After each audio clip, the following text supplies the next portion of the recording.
Hey guys, it's Barrett with the Gimpy Camper. So today I want to talk to you about some tools that were sent out to me for an honest review. Just to throw that out there up front, I did not pay for these. I did pay for some of the connectors and such, but they were given to me for an honest review. So I'm just going to get that out of the way right now. Now, this is a company called IWISS, has a subdivision called iCrimp, and I found that their tools are pretty high quality, and they sent them to me. And first I told them, I don't really think I need any tools, because truth be known, I have about everything tool wise.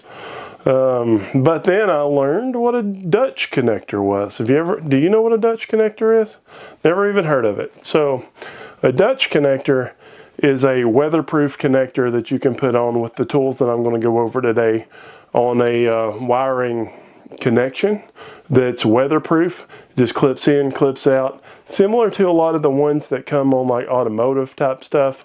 Now a lot of those are called weather packs, which I also didn't know that you could do yourself, but that's a whole nother story. So everything's kind of turning in the automotive world towards Deutsch connectors. Now that being said, they are a little on the pricey side, the connectors and the tools. It's one of those things that's kind of newer, and so this stuff is kind of on the pricey side, especially the connectors coming in. I mean, is it something that you have to have? Then, if you're strapped and whatever, I would say no, because you can always just put a butt splice connector in a lot of these areas. But this is weatherproof, it's detachable, comes apart, and I recently did this makeover, and I was actually planning it out whenever I talked to them about these tools. And I do have to say I'm sorry, because it took me longer to get to this point than I thought. But I travel for work, and I work a week somewhere away from home, and then I come home for a week. Hopefully, sometimes here lately it's been less, and it's been kind of hectic with hurricanes and stuff. But I'm going to tell you that I did a complete makeover of my truck. Now, a lot of you saw this coming if you watched some of my other like bedliner videos. I took my plain Jane white 2016 Ram all apart, and I painted it military green, and I painted it with bedliner, military green and black. And I put new wheels on there. I put a roof rack on there, and with the roof rack, I knew that I was going to have a lot of electrical stuff, and that's kind of what made me reach out to them and say, yeah, I think that I will try something if you want to send it to me. And so with my roof rack in particular, it has cutouts on the sides and around the back where you can have these lights mounted. And so what I ended up doing is I have 4 like off-road lights on the front of the roof rack. And truthfully, I did just go ahead and use the wiring harnesses that came with those lights, because those 4 lights pull about 40 amps, and I didn't want to take a chance on messing the wiring harness up there and messing something up, causing a fire. But I've got 2 rock lights on each side, which are also controlled independently. I have all this going through a aux beam 12 gang switch, which we'll go over in a future video. I'm just trying to get this video out now ahead of the truck makeover stuff to complete my obligations, because I'm sorry that it took me so long to get here. But essentially, I have 2 rock lights on each side. They turn on and off independently. And then I have a light bar in the back that turns on and off independently. I also have a camera. It's actually a Halo View RV camera on the back of the rack. It serves as a cargo camera, and that allows it to be a lot easier to like back the truck in and hook up the camper and stuff, because I also just switched to a Gen Y gooseneck conversion. So we'll see how that works out. Not really used that enough, but back to the point at hand. So with all of that electrical stuff on the roof rack, I knew that I was going to be handling a lot of different connections. And so I was like, I think that this would be a great option, because this would make all of those parts removable. The toolkit that I'm going to review today has multiple tools in it. It's got closed barrel crimpers for the Deutsch connectors in 16, 20, and 12 gauge, and then it's got the crimpers for open barrel, and we'll go over the difference in closed barrel and open barrel in a minute. And it also has the release tools, so you can take these connections apart. And then I had bought a variety pack of the different connectors because they come in a variety of shapes and sizes. Most of the ones I bought are 16 gauge, which worked pretty well for everything that I needed. But you can get them in just a simple 2-wire plug for just a positive and a negative plug together. You can get like 3-wire plugs, 10-wire plugs. You can get some that even work through like a bulkhead connector type thing. The supply is pretty limitless there, but I will say that those connectors are a little bit on the pricey side. So let's go over the benefits of a Dutch connector. So the benefits are, it's an easy connection, it's weatherproof, it comes, you can unplug it, plug it back in, take your accessory off, whatever. You can even take the connector apart and reuse everything but the pin. You can reuse the plug. And with it being weatherproof, and they also come apart a lot easier than a lot of like the automotive connectors. You know what I'm talking about. If you ever done worked on a car, you know, they got a release switch here and there and it's hard to push down. These seem to go together and apart very easily. Now it might change if they get, you know, a lot of road grime in them or something like that. But I will say that I've been pretty impressed with them so far. Now, with this project, I only ended up using the 2-wire connectors. I used quite a few of those. So I used one to make my own harness for each of the pair of rock lights on the sides. I used one to connect the light in the back because I only had to put the female connector on there because it actually had the male connector, I believe. I might have that backwards, but I don't think so. But their pigtail actually had a Dutch connector. And these Dutch connectors are starting to be more and more used in the automotive world. Even the big off-road lights that I have on the front, which are from Harbor Freight, they're kind of modeled after the Baja designs for 1/4 of the price. They're still a little pricey though. But they have the female connector that's a Dutch connector, and that's how you plug those in. So these Dutch connectors are, like I say, becoming more prominent. So we have that. We already talked about them being able to be taken off and reused if needed with the little connector tool. That's pretty simple too. It's just got like a little pick on one side, and you go through and you can hook the little locking tab and just pull the locking tab out. And then you use the other side, which is like a little flathead screwdriver, just to push the pin over, or the locking tab away from the pin, and then the pin will just come out of the plug. It's fairly simple. Alright, so what are the downsides to the Dutch connectors? Well, you know, as we already talked about, it can be a little pricey to get into because you got to buy the tools. And I mean, you can buy the individual tool. You don't have to buy the whole combo kit. But I do like having the combo kit because it gives me the options for future projects if I want to use a different size or something like that. And then you have to buy the connectors.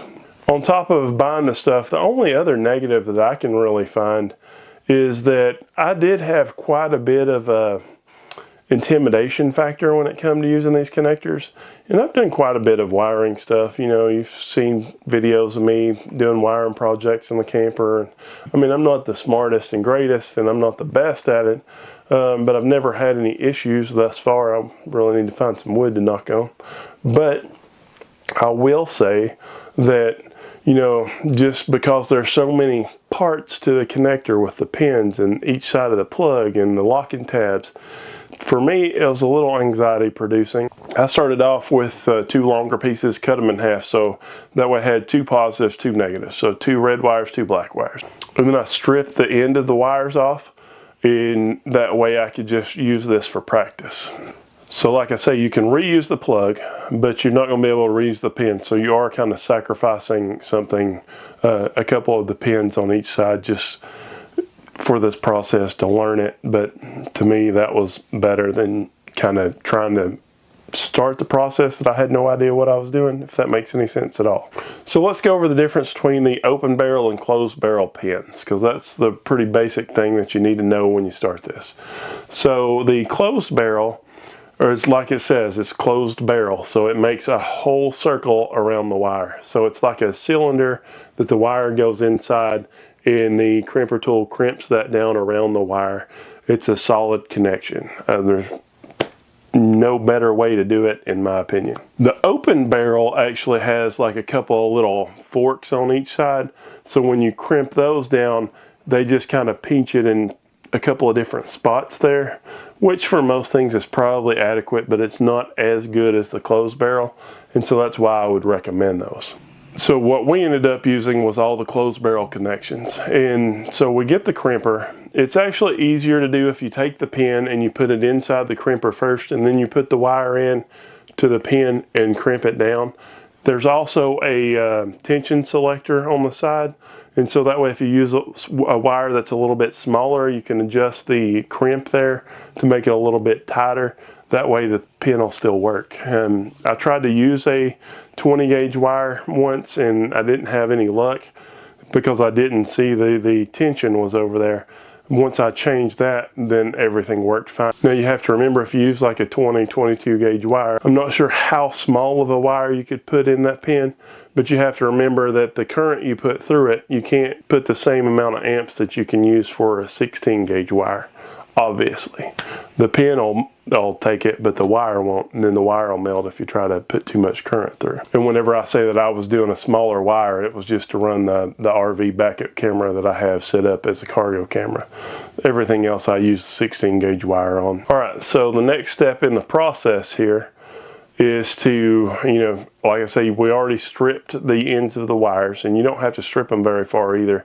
And then the pins are a little bit kind of hard to get used to. The male pins go in the female plugs, and the female pins go in the male plugs, if that makes any sense. It sounds counterintuitive, but that's the way that it works. And also, it can be a little bit confusing at first, but all those pins, they have like a green stripe on them, and that's the side of the barrel that you put the wire in. So like the female pins, when you first look at it and you're just kind of new and intimidated, it kind of looks like the wire could go in either side, but the wire actually goes in the side that's got the green stripe around it. All right, so now we have our crimper, we put the pin in, we put the wire in, we crimp it down. We go ahead and crimp all the pins on all 4 wires just to practice. So we got 2 male pins, 2 female pins. And then we take the plug, and when you look at the plug on the double plug, on the back of it, it's got an orange rubber block that's a seal around the wire. Now, when you're first looking at these things, you don't even know which end's the end that the wire goes in, which not. But it goes through that orange block. And so you just take the pins, push them one by one through the hole in that rubber seal, and you push them until you feel it click into place. And you do that with both of the wires in each plug. After you get those in there, then you go over to your connectors and you get the locking tabs. So on one side, it's just a really simple little triangle piece. You just push it right down in there. And on the other side, on the female plug, it's kind of buried down in there. And what these do is they actually put pressure against those locking pins. That way the pin won't come out. So unless you remove the locking pin. So what I had to do on those, and what I see a lot of people do, is use a small pair of needle nose pliers, and you hold the little locking tab there, and you just look at which side's going to block against the pins. I think it's the flat side, but you'd have to go back and look at it again. It only fits one way. And then you push that down into the hole there with the needle nose pliers and let it go, and then use the tip of the needle nose pliers just to push it all the way down. Once you do that, you need to verify that your positive and negative wires line up on each side of the plug. I did, whenever I put the lights on, I had one of them that was backwards. And so don't be like me, because the lights didn't work. I was like, why is the lights not working? And then I started looking at the plugs, and it's like red, red, black, black, red, black, black, red. I was like, that's not going to work too well. So no wonder the light didn't come on. But essentially, that's the whole process of the Dutch connector. And so you put one on each side, and you can have like your wiring harness that you made yourself, and it can be removable to Lord knows what a combination of things that you want to do. Just make sure that the plug and the wire size is adequate for the amperage going through it. And of course, make sure you got a fuse circuit. All of the fuses and relays for all these products is built into the aux beam, so I didn't really have to worry about that as much. And I knew 16 gauge was plenty based on the wattage and the amps for all the things that I have running. Everything to do with that, I'm all comfortable. It's going to work fine. All right, so in closing, I will say that these connectors worked fine. The tools worked great. I didn't have any issues with them. The little removal tool is great because you can just pull those pins right out of the plug. So like the two that I had that I said I had crossed over, I didn't have to redo anything. All I had to do was pull the locking tab out and use the removal tool to just hook that and pull it out. And then the straight side to push the locking tab over away from the pin, and that way I could pull the wire out. So I just pulled the wires out, switched them, put them back in, put the locking tab back in, plugged it in, everything worked fine. So, you know, like I say, these tools work great. They come with a storage case, a hard shell case. Like I say, they just work great. So I don't have any complaints about them. They worked well for what I needed. If you're in the market for something like this, I definitely recommend checking out the iWISS iCrimp tools because I think that they're wonderfully made.